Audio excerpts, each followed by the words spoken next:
माझी सून अंजली हिला कामावर मोठी बढती मिळाली होती आणि या बातमीने घरातील वातावरण पूर्णपणे बदलून गेले होते.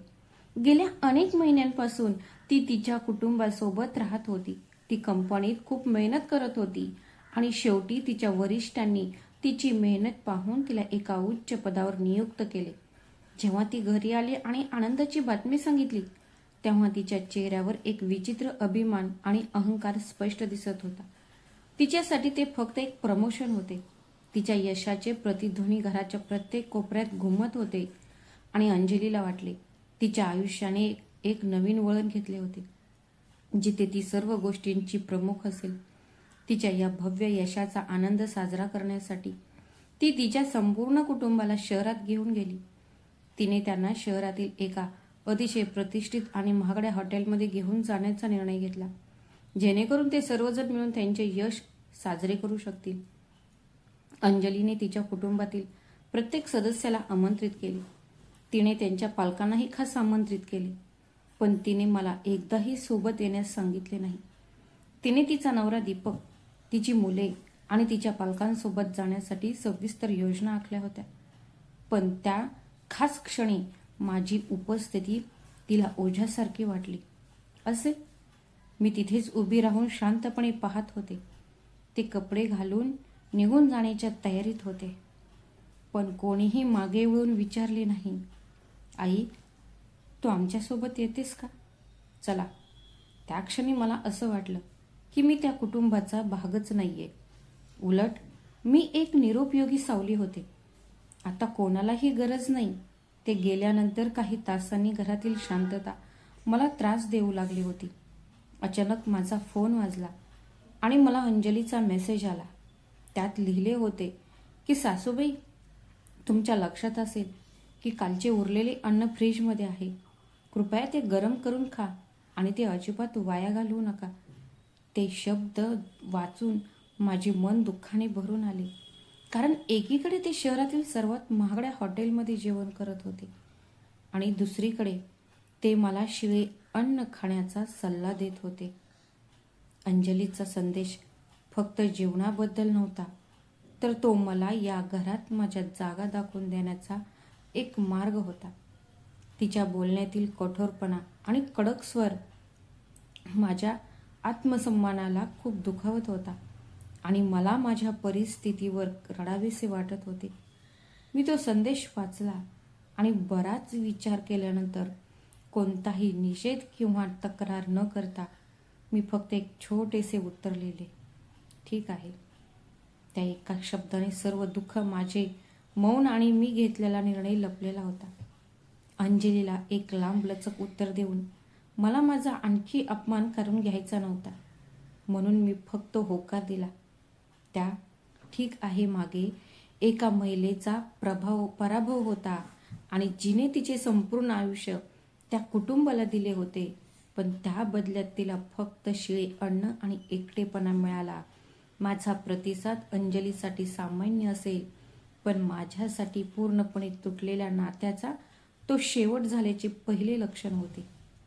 खूप शांत आणि संयमी राहून मी माझ्या खोलीत गेले आणि माझे कपाट उघडले आणि माझे जुने ट्रंक आणि बॅगा काढू लागले.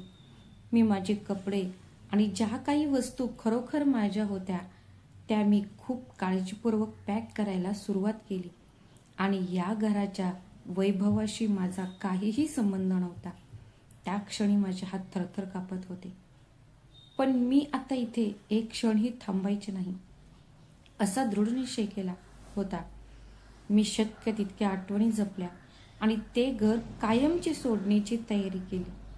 त्या रात्री संपूर्ण शहर झोपलेले असताना मी माझा स्वाभिमान बांधून त्या घराच्या दरवाजातून बाहेर पडली, जिथे माझ्या मातृप्रेमाचा त्याग केला होता. त्या रात्री जेव्हा ते सर्व हॉटेलमधून परतले, तेव्हा ते खूप आनंदी होते. ते जोरजोरात हसत होते आणि दारूच्या नशेत थोडेसे डगमगत होते. दीपकने घराचे लॉक खोलताच त्यांनी मुख्य दरवाजा उघडला आणि आतील दिवे लावले.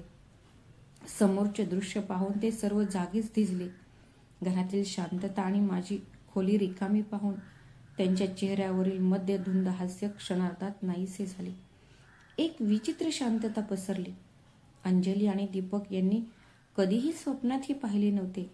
ज्या आईला ते घराची देखभाल करणारी मोलकरीण मानत होते, ती तिच्या बॅगा पॅक करेल आणि इतक्या शांतपणे निघून जाईल असे त्यांना वाटले नव्हते.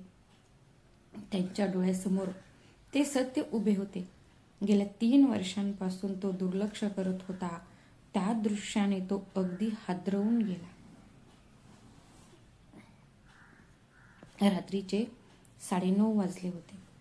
स्वयंपाकघरातील टेबलावर पडलेला माझा जुना मोबाईल व्हायब्रेट झाला आणि मला त्याचा प्रकाश अंधारात चमकताना दिसला. त्यावेळी मी स्वयंपाकघरातील जुन्या खुर्चीवर बसली होती आणि माझ्या समोर असलेल्या इन्स्टंट सूपच्या वाटीकडे एकटक पाहत होते, जो मला पिण्याची अजिबात इच्छा नव्हती. घरात सर्वत्र फरशी साफ करण्याच्या फिनाईलचा वास पसरला होता, ज्यामुळे माझा एकटेपणा आणखी वाढला होता. मी संपूर्ण दुपार घराच्या प्रत्येक कोपऱ्याची स्वच्छता, दीपकची कपडे इस्त्री करण्यात आणि मुलांचे कपडे नीट करण्यात घालवला होता. माझ्या हातांना अजूनही अंजलीचे कपडे धुण्यासाठी वापरलेल्या ब्लीच आणि साबणाचा वास येत होता. मी बाथरूमच्या टाईल्स घासून स्वच्छ केल्या होत्या आणि थकव्याने माझी पाठ दुखत होती. थरथरत्या हातांनी मी माझा फोन उचलला. माझ्या मनात एक छोटीशी आशा होती. मला वाटले की कदाचित माझा मुलगा दीपक घरी येत असल्याने फोन करत असेल. मला वाटले की कदाचित तो मला पार्टीला आमंत्रण करून त्याची चूक सुधारण्याचा प्रयत्न करत असेल. तो मलाही तिथे सामील होण्यासाठी बोलवत असावा, जिथे ते सर्वजण आनंद साजरा करत होते. पण मी स्क्रीनकडे पाहिले तेव्हा माझी ती छोटीशी आशाही भंगली, कारण अंजलीने स्पष्ट शब्दात सांगितले, तिने मला भूक भागवण्यासाठी रेफ्रिजरेटरमध्ये उरलेले आणि शिळे अन्न खाण्याची सूचना अधिकारवाणीने केली. तो मेसेज वाचताच माझी दृष्टी धूसर झाली आणि मला असे वाटले की कोणीतरी माझ्या तोंडावर जोरात मारले आहे. कोणी खरोखरच आपल्या प्रियजनांशी असे वागू शकते का?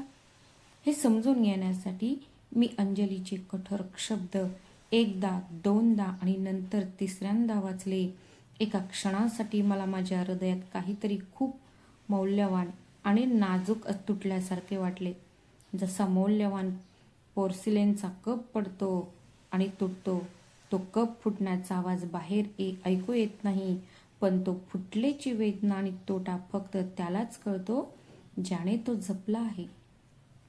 माझे हृदय आता भावनांपासून रिकामे झाले होते आणि मला असह्य वाटू लागले, ज्याच्यासाठी मी सर्वस्व धोक्यात घातले होते.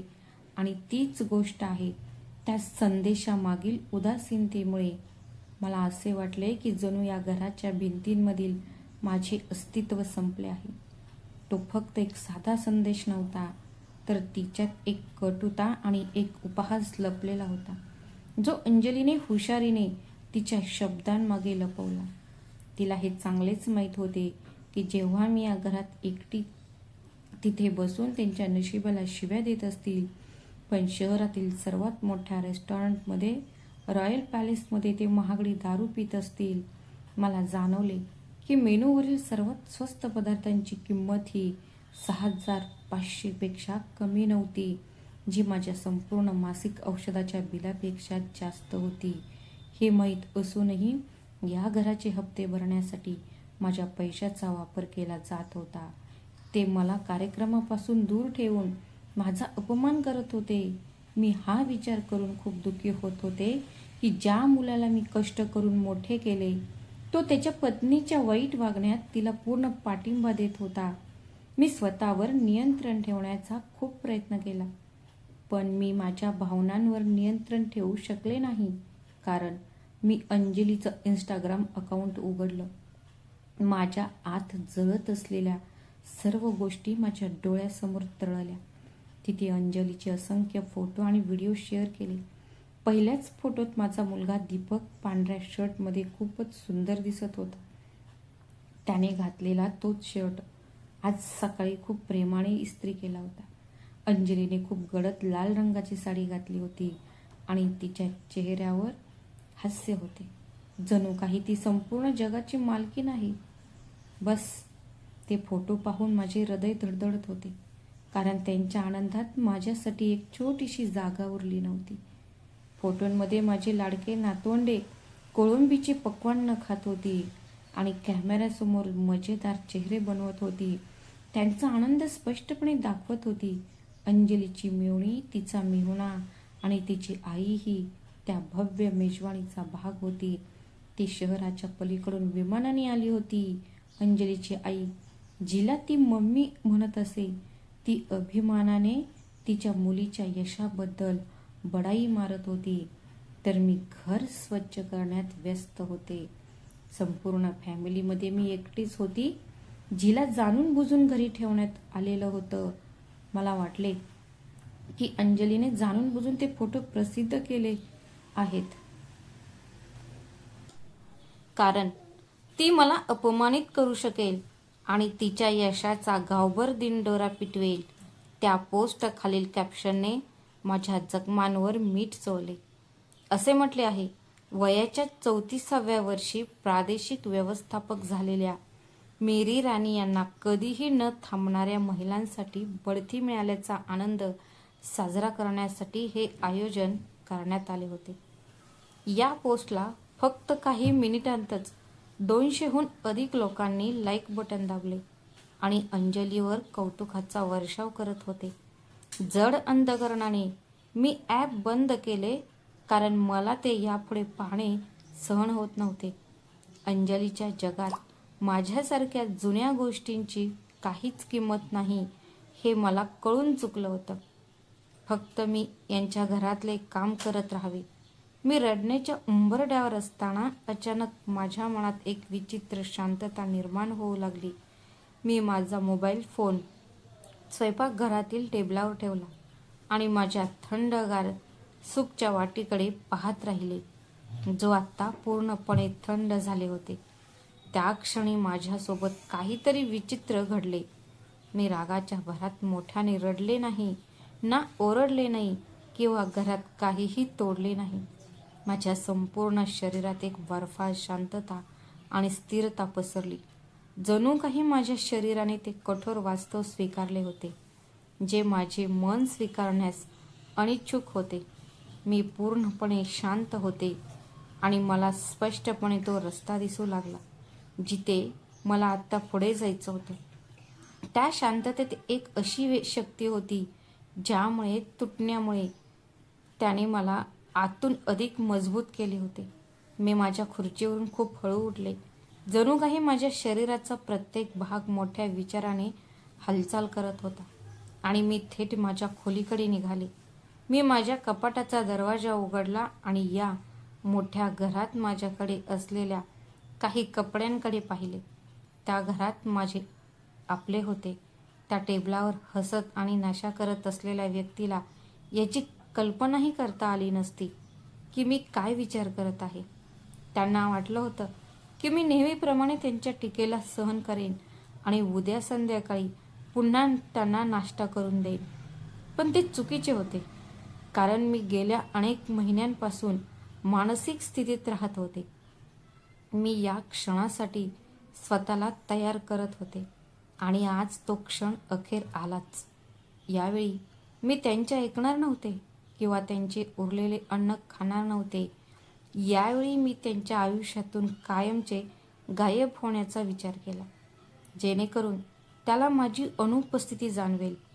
त्या रात्री जेव्हा ते घरी परततील, तेव्हा त्यांना जे दिसेल ते त्यांचे मन हेलावून टाकेल. ज्या स्त्रीला ते नोकर समजत होते, ती आता त्यांच्या नियंत्रणाबाहेर आहे हे जेव्हा त्यांना कळेल, तेव्हा त्यांच्या पायाखालची जमीनच उडून जाईल. त्या दारामागे त्यांचे स्वागत करण्यासाठी शांततेशिवाय काहीही नसेल आणि तीच त्यांची अंतिम शिक्षा असेल. पण तुम्हा सर्वांना समजावे म्हणून मी इतका मोठा आणि कठोर निर्णय का घेतला? मला तुम्हाला सुरुवातीपासूनची माझी कहाणी सांगायची आहे. मी एक 68 वर्षांची महिला आहे. जिने तिचे संपूर्ण आयुष्य, तिची सर्व बचत, तिने आपले सुख तिच्या कुटुंबाच्या चरणी अर्पण केले होते.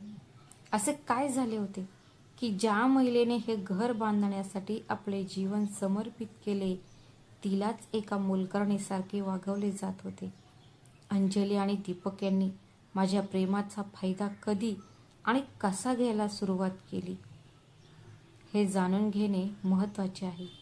जर तुम्हाला हे अपमानास्पद वर्तन कसे संपले हे जाणून घ्यायचे असेल तर ही संपूर्ण कथा पहा. मी तुम्हाला आजपासून अगदी 3 वर्षे 4 महिने मागे घेऊन जाते, जेव्हा माझ्या आयुष्यातील सर्वात अनोळखी, काळोखी आणि दुःखद अध्याय सुरू झाला होता. त्या दिवशी मी सर्वस्व गमावले आणि माझ्या उर्वरित संपत्ती दान केली. मला माहीत नव्हते की मी माझ्या स्वतःच्या डेथ वॉरंटवर सही करत आहे. 3 वर्षापूर्वी मी माझे पती कैलास यांना कायमचे गमावले. त्यांना स्वादुपिंडाचा कर्करोग झाला आणि ते आम्हाला सोडून गेले. हा आजार इतका वेगाने वाढला की अवघ्या 6 महिन्यातच त्यांचे निधन झाले आणि मला त्यांच्याशी शेवटचा एकदाही नीट बोलण्याची संधी मिळाली नाही. त्यांच्या जाण्यानंतर मी त्या मोठ्या वडिलोपार्जित घरात पूर्णपणे एकटी पडले, जिथे भिंतीही नेहमीच त्यांची आठवण करून मला रडवायच्या. आमचे घर शहराच्या बाहेर होते. एक सुंदर मोजकेच अंगण होते, जिथे आम्ही संध्याकाळी बसायचो. आम्ही दीपकला त्याच घरात वाढवलं. आम्ही प्रत्येक वाढदिवस साजरा करायचो आणि प्रत्येक दिवाळी दिवे लावायचो. कैलासच्या जाण्यानंतर आणि त्यांच्या अंत्यसंस्कारानंतर घरातली शांतता असह्य झाली. घरातील प्रत्येक कोपरा, प्रत्येक खोली आणि प्रत्येक जुनी वस्तू मला असह्य वाटत होती. त्यामुळे मला त्यांची आठवण यायची आणि मला भीती वाटायची. मग 2 आठवड्यांनंतर माझा मुलगा दीपक मला भेटायला आला. त्याच्या हातात अंजलीचा हात होता आणि त्याच्या चेहऱ्यावर हास्य होते. ते तेच जुने हास्य होते जे मी लहानपणापासून ओळखत होते. दीपक जेव्हा जेव्हा मला काही मागायचा, तेव्हा तो नेहमी तेच निरागस गोड हास्य वापरायचा. स्वयंपाकघरात एकत्र बसून कॉफी पीत दीपकने त्याच्या संभाषणाला खूप हळूवारपणे सुरुवात केली आणि म्हणाला, आई, अंजली आणि मी मुलांची काळजी घेत आहोत. आम्ही नवीन आणि मोठे घर शोधत आहोत. आजकाल मालमत्तेच्या किमतीही गगनाला भिडल्या आहेत आणि आम्हाला चांगलं घर घेणं कठीण होत असल्याचं त्यांनी सांगितलं. अंजली जवळच बसली होती. तिच्या बोटांनी कॉफीच्या मगाला हात लावत होती. तिचे नखे कोरलेले नेल पॉलिशने चमकदारपणे रंगवलेले होते. तिने दीपकचे शब्द पुढे चालू ठेवले आणि म्हणाली, सासूबाई, आम्हाला आवडलेल्या घराच्या डाऊन पेमेंटसाठी आम्हाला 68,000 रुपये हवे आहेत. त्यांच्या चेहऱ्यावरील हावभाव पाहून मला कळले की तिला पुढे काही बोलण्याची गरज नाही, कारण आईचे हृदय सर्व काही समजते. मी तिला सहज विचारले, तुम्हाला खरोखर किती पैशांची गरज आहे?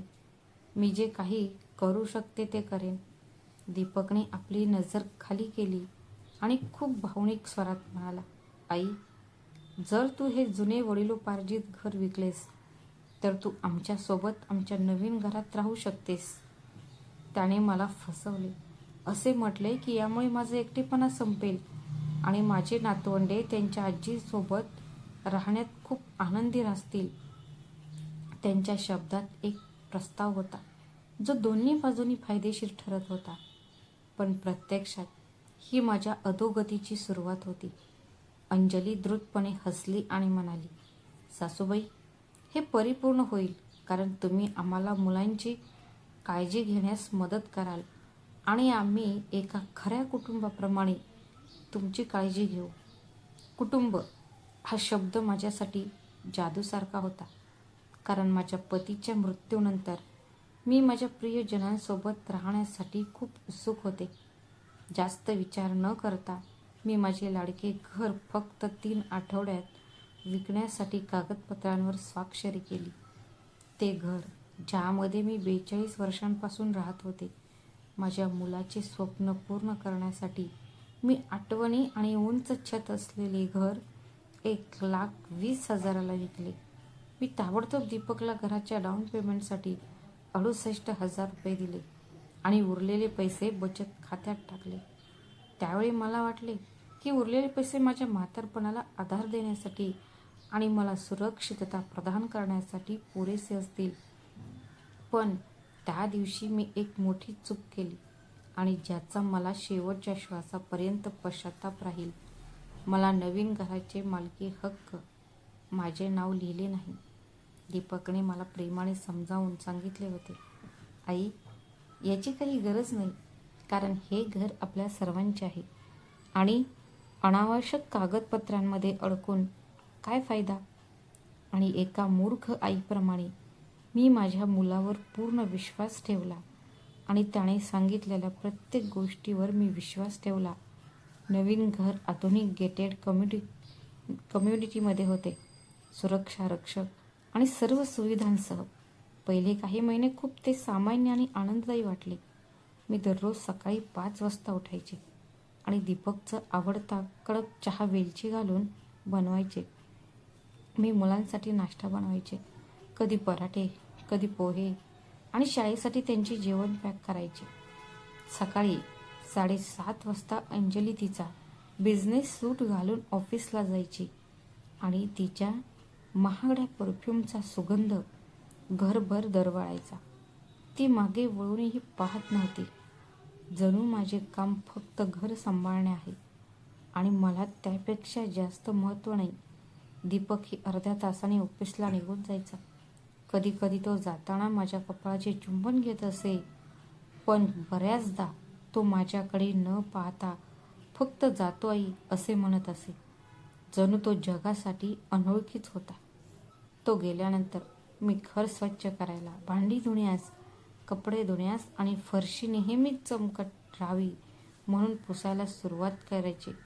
अंजलीला स्वच्छतेचे वेड होते आणि घरातील थोडीशी धूळ किंवा घाणही तिला सहन होत नव्हती, म्हणून मी तासनतास कठोर परिश्रम करायचे. संध्याकाळी ती घरी परतल्यावर एखाद्या निरीक्षकाप्रमाणे ती घराच्या प्रत्येक कोपऱ्यात काही कमतरता आहे का ते तपासत असे. तिने कपाटांवर बोटे फिरवली आणि धूळ तपासली आणि जर तिला काही सापडले तर तिचा चेहरा पडलेला असायचा. ती फ्रीज उघडून आत पाहायची आणि जर काही त्याच्या नियुक्त जागी नसेल तर ती लगेच माझ्यावर रागवायची. ती चिडायची. ती आरोग्य विभागाची अधिकारी असल्याप्रमाणे बाथरूमची स्वच्छता तपासायची आणि छोट्या छोट्या गोष्टींवरून मला सतत अडवायची. ती तिच्या सासूला सांगायची की आरशांवर अजूनही डाग आहेत किंवा मयंकचा शर्ट नीट इस्त्री केलेला नाही. कधी कधी ती असेही म्हणायची की तिची सासू, आई, तू वॉशिंग मशीनमध्ये इतके डिटर्जंट का वापरतेस? ते खूप महाग आहे. त्या घरात कोणीही मला बीना किंवा बीनाजी या नावाने हाक मारली नाही. माझ्या जुन्या परिसरातील मैत्रिणी मला असे म्हणत असत, अंजलीसाठी मी फक्त एक सासू होते. ही उपाधी ती तिरस्काराने वापरत असे. फक्त माझे नातवंडेच माझ्यावर खरोखर प्रेम करायचे आणि त्यांच्याशी माझे नाते खूप खोल आणि प्रामाणिक होते. मयंक शाळेतून घरी यायचा. तो लगेच मला मिठी मारायचा आणि सानिया माझ्या मांडीवर डोके टेकवून ठेवून गोष्टी ऐकत झोपायची. पण जेव्हा जेव्हा अंजली आम्हाला खेळताना किंवा प्रेम करताना पाहायची, मग तिच्या चेहऱ्यावरचे भाव कडक व्हायचे. जणू काही तिला आमच्या जवळीकतेचा हेवा वाटत होता. एके दिवशी जेव्हा लहान सानिया अंजली समोर म्हणाली, आजी, मी तुला माझ्या आईपेक्षा जास्त प्रेम करते, त्या निष्पाप मुलीचे बोलणे ऐकून अंजलीचा चेहरा रागाने लाल झाला आणि तिने सानियाला जोरात फटकारले. त्या रात्री मला दीपक आणि अंजली त्यांच्या बेडरूममधून ओरडताना आवाज ऐकू येत होते. तिथे अंजली दीपकवर टीका करत होती. ती म्हणत होती, तुझी आई माझ्या मुलांना बिघडवत आहे आणि चुकीच्या गोष्टी शिकवून त्यांना माझ्या विरुद्ध करत आहे. तिने दीपकला सांगितले, तुझी आई इथे मोलकरीण म्हणून काम करते. मी अजून जिवंत आहे. ती अशा महिलेसारखी जगत आहे जी घरभाडेही देत नाही, म्हणून तिने तिच्या मर्यादेत राहावे. मला आशा होती की दीपक माझ्या बाजूने उभा राहील आणि त्याच्या पत्नीला समजावून सांगेल, पण दीपक एकही शब्द बोलला नाही आणि अंजलीचे कठोर शब्द शांतपणे ऐकत राहिले. त्यामुळे माझे मन दुखावले. त्या रात्री मला जाणवले की मी एक अदृश्य रेषा ओलांडली आहे, ज्याच्या पलीकडे मला या घरात आता आदर राहिलेला नाही. मी आता त्यांच्यासाठी तितकी प्रिय राहिलेली नाही, जिने त्यांना पैसे देण्यासाठी तिचे घर विकले होते. उलट मी त्यांना सहन करावे लागणारे ओझे बनले होते. जसजसे महिने जात होते तसतसे अंजलीचा अपमान अधिकाधिक तीव्र होत गेला. अंजली आत्ता घरी वारंवार लहान पार्ट्या आयोजित करू लागली आणि तिच्या मैत्रिणींना आमंत्रित करू लागली. ती मला तिच्या मैत्रिणींशी तिची आई म्हणून नाही, तर दीपकची आई म्हणून ओळख करून द्यायची, जी घरातल्या कामात मदत करते. त्यांनी हळूहळू मला कुटुंबाच्या फोटोंमधून वगळायला सुरुवात केली, जणू काही मी त्यांच्या आयुष्यात अस्तित्वातच नाही. गेल्या दिवाळीत जेव्हा संपूर्ण कुटुंबाने दिवाळी साजरी केली आणि कपडे घालून फोटो काढल्यानंतर अंजलीने मला विचारले, आई, कृपया आमचा फोटो काढा. मी कॅमेऱ्याच्या मागे उभे राहिले आणि त्या सर्वांनी पोज दिली, जे नंतर भिंतीवर एका मोठ्या फ्रेममध्ये अडकवले गेले. संपूर्ण घरातील कोणत्याही फोटोत मी दिसत नव्हते. जणू मी एक आत्मा राहत आहे. मी त्या घरात राहते पण दिसत नाही. मला हळूहळू जाणवू लागले की मी त्यांच्यासाठी फक्त एक उपयुक्त वस्तू आहे. घर चालवत आहे, जेणेकरून ते त्यांचे काम पूर्ण करू शकतील. ते एक आदर्श जीवन जगत होते, तर मी स्वयंपाकघरात भांडी घासण्यात किंवा मुलांना झोपवण्यात व्यस्त असेन. पण 3 वर्षापर्यंत मार्चच्या त्या रात्री जेव्हा वाद सुरू झाला होता, त्या रात्री मला फ्रीजमधील अन्नाबद्दल मिळालेला संदेश, त्या रात्रीच्या तुलनेत मला जो अपमान सहन करावा लागला तो काहीच नव्हता. माझ्या आत झोपलेल्या गर्विष्ठ स्त्रीला त्याने जागे केले होते. हे सर्व त्या गुरुवारी सकाळी सुरू झाले, जेव्हा अंजली आनंदी आणि उत्साहित होऊन पायऱ्या उतरली. तिने तिचा महागडा राखाडी सूट घातला होता, जो तिने फक्त खूप खास आणि महत्त्वाच्या बैठकांसाठी राखीव ठेवला होता. पण तिच्या चेहऱ्यावर इतके विजयी हास्य होते की तिने खरोखरच काहीतरी मोठे साध्य केल्यासारखे वाटले. ती ओरडली, मला ते मिळाले. आणि तिच्या मागे दीपक होता. तोही अभिमानाने आत येत होता, टाय बांधत होता. सानिया तिच्या प्लेटमधून पराठे खात होती आणि तिने तिच्या आईला विचारले, आई, काय झाले? तू इतकी आनंदी का आहेस? अंजलीने सानियाला मिठी मारली आणि तिला सांगितले की तिच्या कंपनीने तिला प्रादेशिक ऑपरेशन्स मॅनेजर म्हणून नियुक्त केले आहे आणि ती या पदावर असलेली सर्वात तरुण महिला आहे. दीपकने आनंदाने तिला हवेत उचलले आणि म्हणाला, मला माहीत होते की ही जागा तुझी असेल आणि फक्त तुझीच असेल. मी त्यावेळी गॅसवर नाश्ता बनवत उभी होती आणि मी अंजलीचे मनापासून अभिनंदन करत म्हणाली, अभिनंदन अंजली. तिने माझ्याकडे थोडक्यात पाहिले आणि हळूच म्हणाली, धन्यवाद सासूबाई, म्हणत स्वतःला पुन्हा दीपकच्या मिठीत झोकून दिले. उत्साहित दीपक म्हणाला, आपण आज रात्री हा दिवस माझी यशस्वी पत्नी गाडी चालवते. अंजलीने लगेच आपल्याला नवीन रॉयल पॅलेस रेस्टॉरंटमध्ये जाण्याचा सल्ला दिला, जिथे शहराचे विहंगम दृश्य दिसते. आज रात्री पैशांची काळजी करण्याची गरज नाही, कारण माझा नवीन पगार आणि बोनस आपले सर्व खर्च भागवेल. मयंकने हात वर केला आणि विचारले की तो तिच्यासोबत येऊ शकेल का? मोठ्या पार्टीला जाणार का? म्हणून अंजली हसत म्हणाली, हो म्हटले, संपूर्ण फॅमिली सामील होणार आहे. मी माझ्या ॲप्रनवर हात पुसले आणि अगदी सामान्य आवाजात विचारले की मी किती वाजता रिझर्वेशन करावे.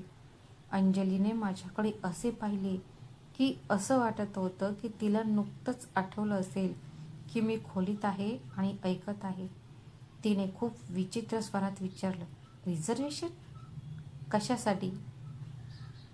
खोलीत एक अखंड शांतता पसरली. दीपकने आपला घसा साफ केला आणि अंजलीला एक मूक संदेश शेअर केला. मला लगेच समजले. अंजलीने माझ्याकडे एक बनावट हास्य पाहिले. ती म्हणाली, सासूबाई, हे एक अतिशय साधे जेवण आहे. फक्त आम्ही मुले आणि शहरातून येणारी माझी आईच हेच उपस्थित राहतील.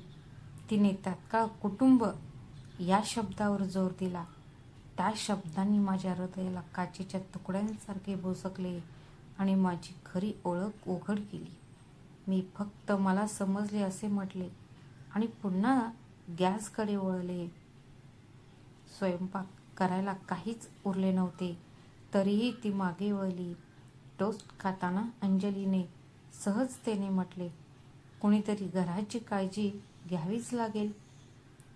तिने माझी प्रशंसा केली आणि म्हणाली की तू इतकी चविष्ट पदार्थ बनवतेस की मला विश्वासच बसत नाही. मला आशा आहे की तुम्ही स्वतःसाठी काहीतरी छान कराल. माझा मुलगा दीपक, ज्याला मी प्रत्येक संकटातून वाचवले होते, तो फक्त त्याच्या ताटातील अंड्यांकडे मूकपणे पाहत राहिला आणि तो एक शब्दही बोलला नाही. सकाळचे 11 वाजण्याच्या सुमारास ते घरातून निघून गेले. अंजलीने तिचे कपडे 3 वेळा बदलले होते, जेणेकरून ती सुंदर दिसू शकेल. मुलेही त्यांच्या उत्तम कपड्यांमध्ये गोंडस दिसत होती आणि त्यांचे त्या फॅन्सी रेस्टॉरंटमध्ये जाण्याच्या आशेने त्यांचा चेहरा उजळला होता.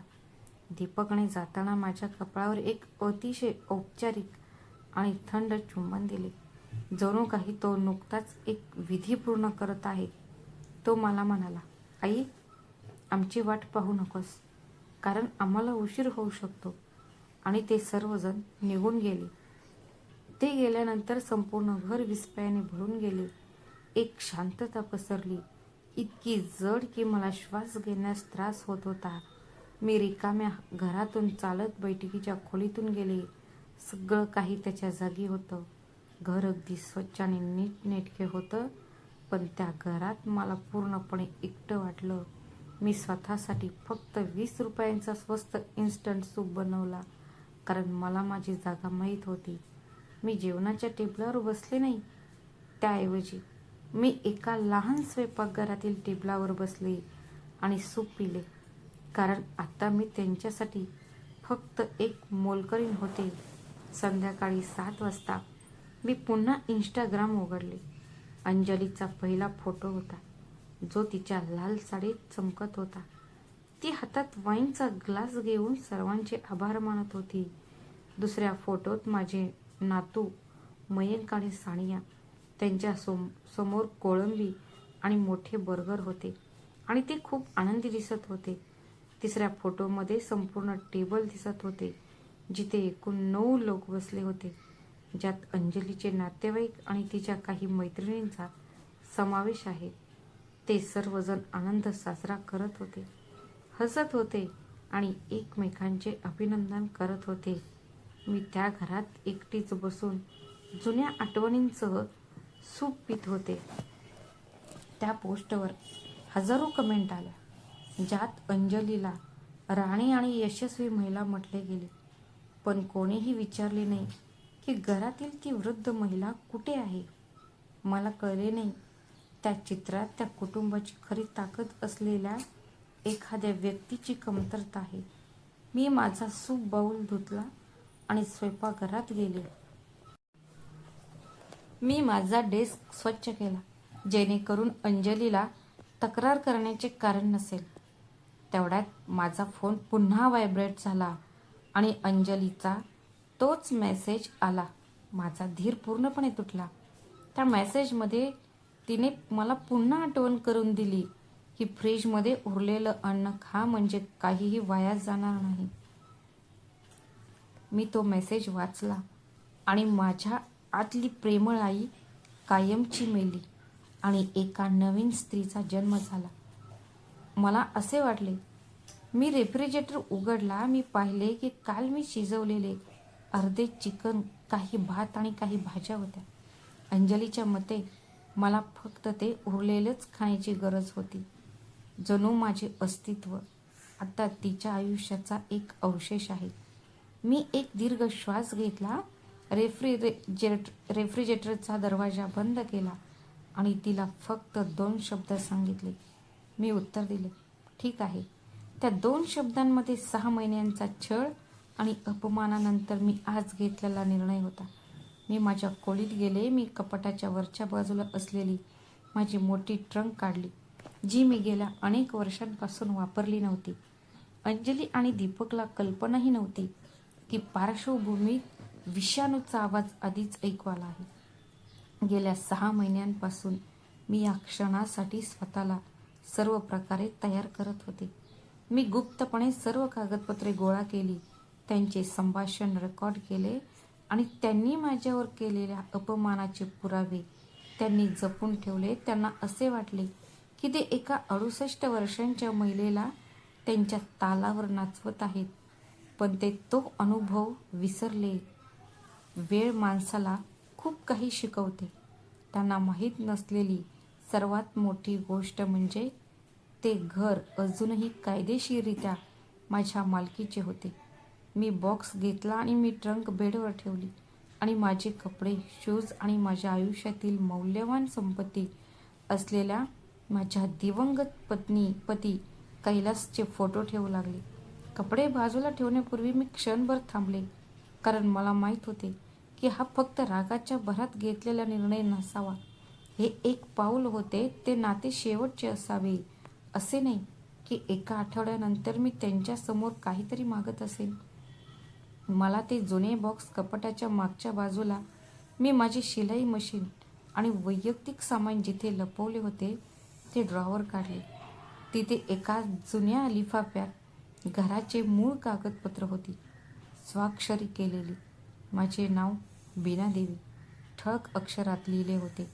मी माझी जुनी डायरी देखील काढली, जिथे मी गेल्या 3 वर्षांपासून खर्च केलेल्या 1 रुपयाचे हिशोब नोंदवले होते.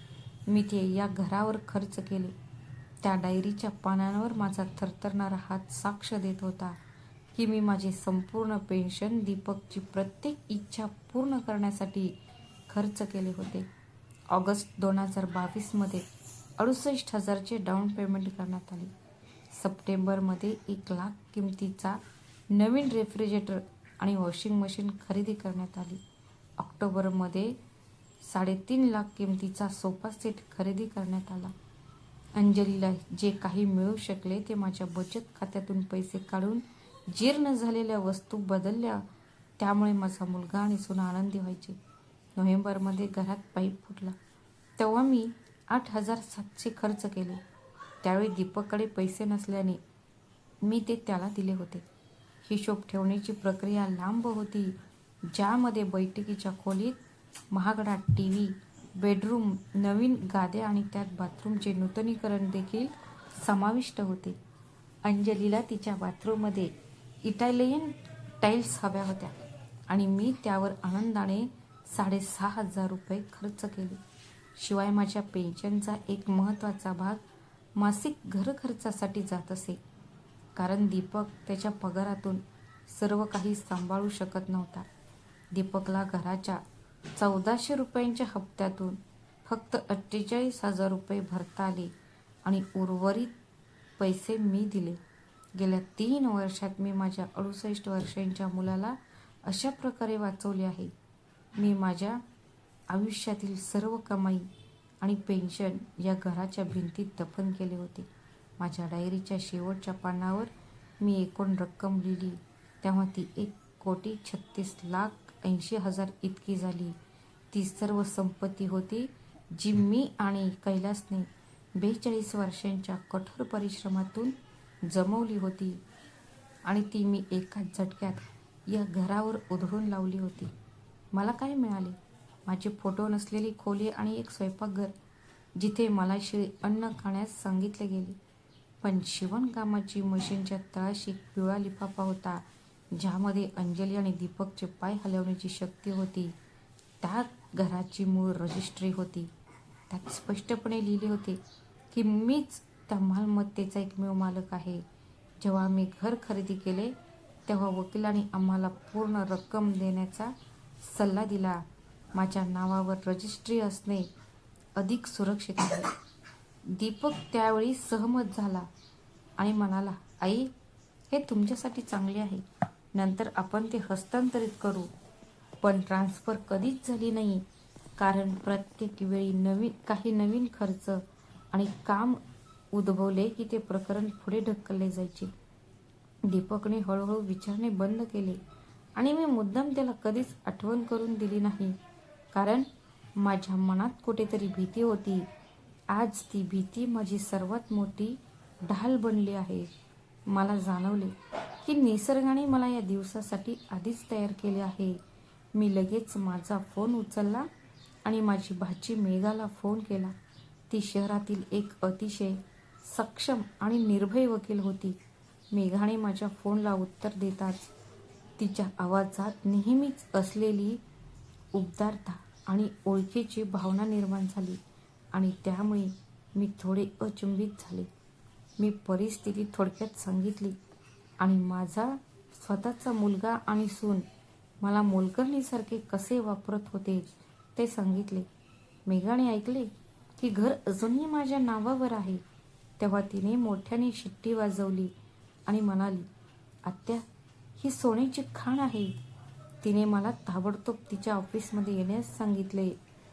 मेघाने तिला आश्वासन दिले की अंजली आणि दीपक यांना त्यांची योग्य जागा दाखवण्याची वेळ आली आहे. मी कायदेशीररित्या त्यांना त्या घरातून बाहेर काढू शकते आणि गेल्या 3 वर्षांचे भाडे वसूल करू शकते. तिचे हे शब्द ऐकून माझ्या चेहऱ्यावर आनंदाचे हास्य उमटले. ते न्यायाबद्दल होते, कारण परिस्थिती उलटली होती. मी मेघाला दुसऱ्या दिवशी सकाळी सर्व कागदपत्रे आणि पुरावे मिळतील असे वचन दिले आणि फोन ठेवला. मग मी माझा जुना शेजारी आणि कौटुंबिक मित्र हरीश, जो एक अतिशय अनुभवी नोटरी आणि वकील होता, त्याला फोन केला. त्यानेच कैलासच्या मृत्यूपत्रावर सही केली आणि त्याने घराची नोंदणी केली होती, त्यामुळे त्याला सगळं सविस्तर माहिती होती. हरीशने फोन उचलताच तो म्हणाला, बीनाजी, मी तुम्हाला आधीच घराबद्दल इशारा दिला होता. मालमत्तेची मालकी तुमचीच आहे आणि आज तुम्ही बरोबर असल्याचे सिद्ध झाले. पुढील कायदेशीर कारवाई आणि बेदखल करण्याबाबत चर्चा करण्यासाठी त्यांनी मला काल सकाळी त्यांच्या कार्यालयात बोलावले. म्हणून आपण नोटीसवर चर्चा करू शकू. मी माझ्या मैत्रिणी लताला फोन केला, जी वर्षानुवर्ष माझी शेजारी होती आणि मला नेहमीच तिच्या घरी बोलावत असे. जेव्हा तिला कळले की मी घराबाहेर पडत आहे तेव्हा ती लगेचच न विचारता म्हणाली, माझी वरची खोली तुमच्यासाठी नेहमीच तयार आहे. तिच्या डोळ्यात माझ्यासाठी अश्रू होते, पण मी स्वतःला सावरले आणि तिला सांगितले की आता रडायची वेळ नाही, तर कृती करण्याची वेळ आहे. फोन ठेवल्यानंतर मला अश्रू अनावर झाले, पण ते अश्रू दुःखाचे नव्हते. उलट ते 3 वर्षांपासून मी वाहून घेतलेल्या ओझ्यापासून मुक्तता मिळवण्याबद्दल होते. अंजली आणि दीपक अजूनही त्या हॉटेलमध्ये आनंद साजरा करत असतील. त्यांना माहीत नसेल की त्यांचे जग आता बदलले आहे. अंजलीने इंस्टाग्रामवर 3,500ची चॉकलेट डेझर्ट खाताना आणखी एक फोटो पोस्ट केला. मला माहीत होते की ते अजून घरी परतले नाहीत. त्यासाठी आणखी किमान 3 ते 4 तास लागणार होते आणि तेवढा वेळ माझ्यासाठी पुरेसा होता. मी माझ्या गरजेच्या वस्तू, दागिने आणि माझ्याकडे असलेल्या आणि ठेवू शकणाऱ्या सर्व गोष्टी पॅक केल्या. मी ते माझ्या स्वतःच्या मेहनतीने विकत घेतले होते. मी माझ्या ड्रॉवरमधून 6 महिन्यांपूर्वी इलेक्ट्रॉनिक्स दुकानातून खरेदी केलेला छोटा डिजिटल रेकॉर्डर बाहेर काढला. ते माझे आयुष्य होते. ती एक उत्तम गुंतवणूकदार ठरली, कारण त्यात अंजलीची खरी बाजू नोंदवली गेली होती, जी तिने जगापासून लपवून ठेवली होती. जेव्हा तुम्ही घरी अदृश्य होता, जेव्हा तुम्ही तिथे असता, तेव्हा लोक तुमच्याशी असे बोलू लागतात जणू काही तुम्ही अस्तित्वातच नाही. मी तो रेकॉर्डर माझ्या जुन्या लॅपटॉपशी जोडला आणि त्या सर्व फायली रेकॉर्ड केल्या. मी पेन ड्राईव्ह फाईल्स कॉपी करायला सुरुवात केली. जो माझा सर्वात मोठा साक्षीदार होता. पहिल्या फाईलमध्ये अंजली तिच्या बहिणीला सांगत होती की तिची सासू एक मोकळी मोलकरीण आहे. ती अशी आहे जी पैसे न घेता सर्व काही करते. दुसऱ्या रेकॉर्डिंगमध्ये अंजली दीपकला समजावून सांगते की तिची आई आता म्हातारी झाली आहे आणि तिला वृद्धाश्रमात पाठवले पाहिजे. सुरुवातीला दीपकने थोडा विरोध केला, पण शेवटी तो म्हणाला की तो याबद्दल विचार करेल. तिसऱ्या फाईलमध्ये अंजली तिच्या मैत्रिणींसोबत दारू पित होती आणि माझ्याकडून पैसे कसे लुटले याबद्दल माझी थट्टा करत होती. त्या 17 रेकॉर्डिंग माझा आत्मा चिरून टाकला होता, पण त्यांनी ही लढाई जिंकण्यासाठी मला आवश्यक असलेली ताकदही त्यांनी मला दिली. मी सर्व पुराव्यांच्या 2 प्रती बनवल्या, एक मेघासाठी आणि एक माझ्यासाठी. पहाटेचे 1:15 वाजले होते आणि घराबाहेर शांतता पसरली होती. फक्त अधूनमधून कुत्र्याच्या भुंकण्याचा आवाज येत होता. मी शेवटची नजर बैठकीच्या खोलीकडे, सोफा आणि टेबलाकडे टाकली, ज्यासाठी मी माझ्या संपूर्ण आयुष्याची बचत गुंतवली होती. मी तिथून काही हलवले नाही. मला ते करायचे होते, कारण त्या गोष्टी आता मला तिथे सहन केलेल्या अपमानाची आठवण करून देत होत्या. मी कागदाचा तुकडा उचलला आणि दीपकला शेवटचे पत्र लिहिले. त्यात मी माझा सगळा राग ओतला. मी लिहिले, दीपक, तू आणि अंजलीने मिळून मला जिवंत मृतदेह बनवले आहेस, पण आत्ता मी मोकळी आहे. मी ते पत्र दीपकच्या उशीवर ठेवले. घराच्या रजिस्ट्रीची छायाप्रत असलेल्या पिवळ्या लिफाफ्यासोबत मी एक छोटासा चिठ्ठीत लिहिलेले होते, हे घर कायदेशीररित्या माझे आहे आणि गेल्या 3 वर्षात तुम्ही मला 13.6 दशलक्षाचे नुकसान केले आहे. मी माझी ट्रंक उचलली आणि खाली उतरताना मी स्वयंपाकघराकडे शेवटची नजर टाकली, जिथे मी स्वतःचे बलिदान दिले होते. मी मुख्य दरवाजा बंद केला आणि चावी माझ्याकडे ठेवली. आता मी या घराचे मालक होते. मी बाहेरून टॅक्सी मागवली आणि ड्रायव्हरने माझा जड बॉक्स ट्रंकमध्ये ठेवण्यास मदत केली. जेव्हा टॅक्सी त्या आलिशान घरात पोहोचली, कॉलनीच्या गेटमधून बाहेर पडताना मी मागे वळून पाहिले नाही की ते चमकणारे घर दिसले. टॅक्सी ड्रायव्हरने मला विचारले, आई, इतक्या रात्री कुठे चालला आहेस? मी फक्त हसले आणि म्हणाले की मी घरी परत जात आहे. त्या रात्री पहिल्यांदाच मला शांत झोप लागली. अंजलीच्या टोमण्यांपासून मुक्त किंवा दीपकचे मौन धोक्याचे नव्हते. मला माहीत होते की उद्यापासून कायदेशीर लढाई सुरू होईल, पण माझे मन शांत होते, कारण मला माझी प्रतिष्ठा परत मिळाली आहे हे जाणून. जेव्हा दीपक आणि अंजली आत आले, तेव्हा शांतता आणि माझे पत्र त्यांची झोप उडवून देण्यासाठी पुरेसे होते. दीपकने हजारो फोन कॉल केले, शेकडो मेसेज पाठवले, पण बोलण्याची वेळ निघून गेल्यामुळे मी त्यापैकी एकाही मेसेजला उत्तर दिले नाही. दुसऱ्या दिवशी मी मेघाच्या ऑफिसमध्ये गेले, जिथे आम्ही दीपकला घराबाहेर काढण्याची सूचना पाठवण्याची सर्व तयारी केली. मेघाने रेकॉर्डिंग ऐकले तेव्हा ती संतापली आणि म्हणाली, आत्या, आपण तिला तुरुंगात पाठवायला हवे. मी म्हणाले की मला त्यांना तुरुंगात पाठवायचे नाही. मला फक्त त्यांनी काय गमावले आहे आणि नातेसंबंधांचे मूल्य काय आहे याची जाणीव करून द्यायची आहे. कायद्याविरुद्ध निदर्शने करणाऱ्या लोकांसाठी आमच्याकडे कायदेशीर कृती योजना आहे. एक असा सापळा रचण्यात आला ज्यामुळे अंजली आणि दीपक सुटू शकले नाहीत. जेव्हा अंजली आणि दीपक यांना कायदेशीर नोटीस मिळाली, तेव्हा त्यांना धक्का बसला आणि तो वेड्यासारखा इकडे तिकडे ओरडू लागला. अंजलीचा अभिमान तुटला होता आणि तिने मला भेटण्याची विनंती केली, पण मी स्पष्टपणे नकार दिला. शेवटी आम्ही त्यांना नोटरीच्या कार्यालयात बोलावले, जिथे मी त्यांना एक ऑफर दिली, ज्यामुळे त्यांना आश्चर्य वाटले. मी म्हणाले, मी घर विकणार नाही, पण हे घर मी ठेवेन.